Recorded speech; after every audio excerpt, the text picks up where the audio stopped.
अतिशय आनंदाची गोष्ट आहे की प्रधानमंत्री आवास योजनेच्या अंतर्गत यावर्षी आपल्याला केंद्र सरकारने 6.5 लाख घरं मंजूर केली होती। ते टार्गेट वाढवण्यात आलेलं आहे। अतिरिक्त 13 लाख घरं आपल्याला देण्यात आलेली आहेत।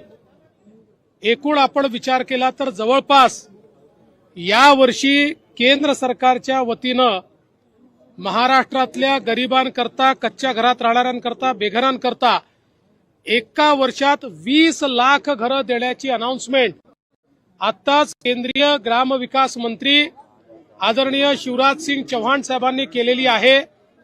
महाराष्ट्राला मोदी सरकारने दिलेली ही अत्यंत मोठी भेट आहे आणि देशाच्या इतिहासामध्ये कुठल्याच राज्याला आजपर्यंत एका दिवसात किंवा एका इतकी घरं मिळालेली नाहीत। ती 20 लाख घरं आपल्याला मिळालेली आहेत। खरं म्हणजे आपल्या आवास प्लसमध्ये 26 लाख त्या ठिकाणी लोकांचं रजिस्ट्रेशन आहे। आता ही 20 लाख घरं मिळाल्यामुळे आता फार कमी आपल्याकडे त्या यादीतले बेघर लोक राहतील, जे पुढच्या वर्षी आपण कंप्लीट करू शकू।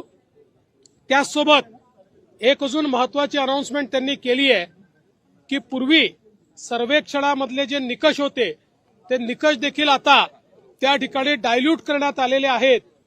ज्यांची नावं सुटली होती आणि जे खरे बेघर आहेत, मग ते शेतकरी असो, महिला असो, अशा सगळ्यांना नव्या सर्वेक्षणामध्ये त्या ठिकाणी इन्क्लूड करण्यात येणार आहे। ती जी यादी बनेल त्या यादीतल्या लोकांनाही येत्या 5 वर्षामध्ये घरं द्यायची हा निर्णय माननीय मोदीजींनी केलेला आहे आणि तोच संकल्प आज शिवराज सिंग चौहान साहेबांनी या ठिकाणी सांगितलाय। मी महाराष्ट्राच्या वतीनं माननीय देशाचे प्रधानमंत्री मोदीजी आणि केंद्रीय ग्रामविकास मंत्री शिवराज सिंग चौहानजी या दोघांचेही मनापासून आभार मानतो की आज 20 लाख घरं त्यांनी महाराष्ट्राकरता दिली आहेत।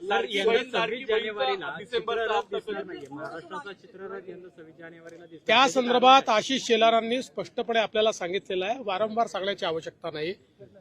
त्या ठिकाणी सगळ्या राज्यांचे चित्ररथ असतात, आपल्यालाही बोलवण्यात आलेलं आहे। मात्र त्यातले 15 चित्ररथ हे रस्त्यावर असतात, बाकी एका ठिकाणी लोकांकरता पाहण्याकरता ते ठेवले जातात।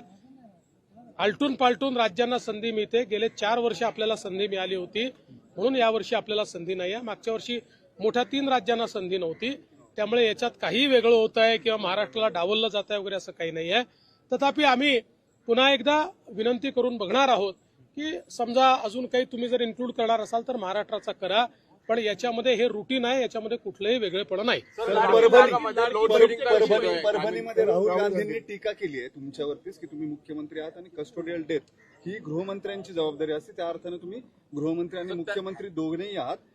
हे तुमच्याकडून झालेलं पाप आहे असं त्यांचं म्हणणं। पोलिसांच्या मारहाणीचा कस्टोडियल बघा, राहुल गांधी या ठिकाणी केवळ राजकीय हेतून आले होते। ही केवळ राजकीय भेट होती। लोकांमध्ये, जाती जातींमध्ये विद्वेष तयार करायचा एवढं एकमेव ध्येय त्यांचं आहे। तेच काम गेले अनेक वर्ष आता ते सातत्याने करतायत। त्यामुळे मला असं वाटतं की त्यांनी हे जे काही विद्वेषाचं त्यांचं काम आहे हे त्या ठिकाणी जाऊन पूर्ण केलेलं आहे। महाराष्ट्राचं सरकार संवेदनशील असल्यामुळेच या ठिकाणी या संपूर्ण प्रकरणाची आम्ही न्यायालयीन चौकशी ही घोषित केलेली आहे।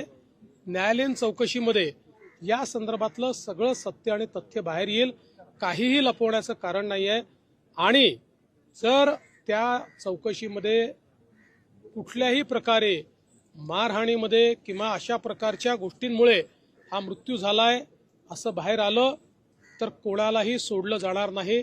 कठोरात कठोर अशा प्रकारची कारवाई ही केली जाईल। शरद पवार देखील तिथे गेले होते, त्यांच्या पण हेतूविषयी काही शंका येते का? आणि ते तुमच्याशी बोलले? ते तुमच्या असं आहे की पवार साहेबांनी मला एवढंच सांगितलं की या दोन्ही ठिकाणी तुम्ही लक्ष घाला। मी त्यांना सांगितलं मी पूर्ण लक्ष घातलेलं आहे। चालू आहे कुठली रस्सीखेच पालकमंत्र्याबद्दल नाही। आता आमचे जे काही 3 पक्षाचे नेते आहेत ज्यांना आम्ही जबाबदारी दिलेली आहे ते एकत्रित बसतील, पुढच्या 2-3 दिवसात निर्णय करतील। आता मला असं वाटतं या 7-8 दिवसात आम्ही तो हप्ता देऊन टाकू. पुढचा आणखी एक भुजबळ साहेबांचा महत्वाचा प्रश्न ते सकाळी तुम्हाला भेटले आज येऊन ते नाराज आहेत ते भाजपमध्ये ते जातील मला असं भेटले आणि भेटल्यानंतर भुजबळ साहेबांनी तुम्हाला ब्रीफ केलेला आहे आमची काय चर्चा झालेली आहे.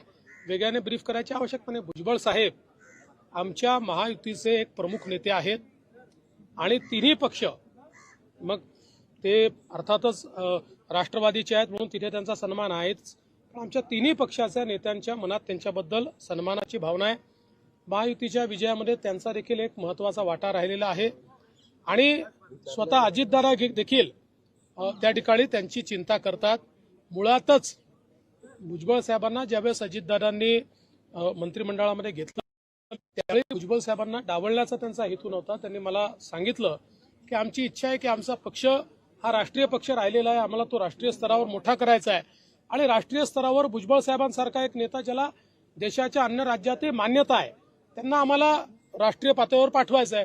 भुजबळ साहेबांचं मत जरा वेगळं होतं, त्याच्यामुळे हा प्रश्न निर्माण झालेला आहे. पण आम्ही सगळे मिळून याच्यावर तोडगा काढू आणि भुजबळ साहेबांसारखा एक नेता हा आमच्या सोबत मैदानात असला पाहिजे या दृष्टीनं त्यातनं मार्ग काढला जाईल. पक्षात चालणार आहे का? ते जर स्वागत ते जर अहो त्यांनी असं आहे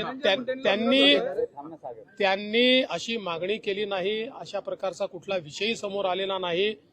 शेवटी राष्ट्रवादी काँग्रेस आम्ही आणि शिवसेना ती काही एकत्रित आहोत ना, त्यामुळे आम्ही कशाला म्हणजे अशा प्रकारचे काही भावनाच नाहीत. आम्ही एकत्रित आहोत, निर्णय एकत्रित करायचे आहेत आणि त्यांच्याबद्दल तिन्ही पक्षांमध्ये आदर आहे. सर, मराठा क्रांती मोर्चाने पुन्हा एकदा अजित पवार यांच्या प्रत्येक कार्यक्रमामध्ये निदर्शन करण्याची घोषणा केली. धनंजय मुंडे यांच्यावर कारवाई करावी अशी मागणी. मला असं वाटतं की या ठिकाणी आता ईडीच्या चौकशी चालली आहे. ती चौकशी दोन्ही प्रकाराने आपण करतो आहे आणि मी स्पष्टपणे सांगितलं आहे की चौकशीमध्ये कोणीही दोषी आढळला तरी त्याच्यावर कारवाई केली जाईल. त्यामुळे कुठल्याही प्रकारची निदर्शनं करणं हे काही योग्य होतं. टूर्स अँड ट्रॅव्हल्स विश्वातील एक विश्वसनीय नाव मँगो हॉलिडेज घेऊन आले आहेत धम्माल फॉरेन टूर्स खास तुमच्यासाठी. एक्झॉटिक युरोप 17 रात्री 18 दिवस, साऊथ आफ्रिकन सफारी 9 रात्री 10 दिवस, नॉर्दर्न लाईट्स 8 रात्री 9 दिवस, दुबई अबुधाबी 5 रात्री 6 दिवस, व्हिएतनाम कंबोडिया 8 रात्री 9 दिवस. तर आजच आपली सीट बुक करा आणि आपल्या फॉरेन टूर्स मेमोरेबल करा. मँगो हॉलिडेज म्हणजेच अविस्मरणीय सहलीचा अनुभव. मँगो हॉलिडेज, 4था मजला, स्वोजस कॅपिटल अतिथी रेस्टॉरंटच्या वर, लॉ कॉलेज रस्ता, पुणे 4.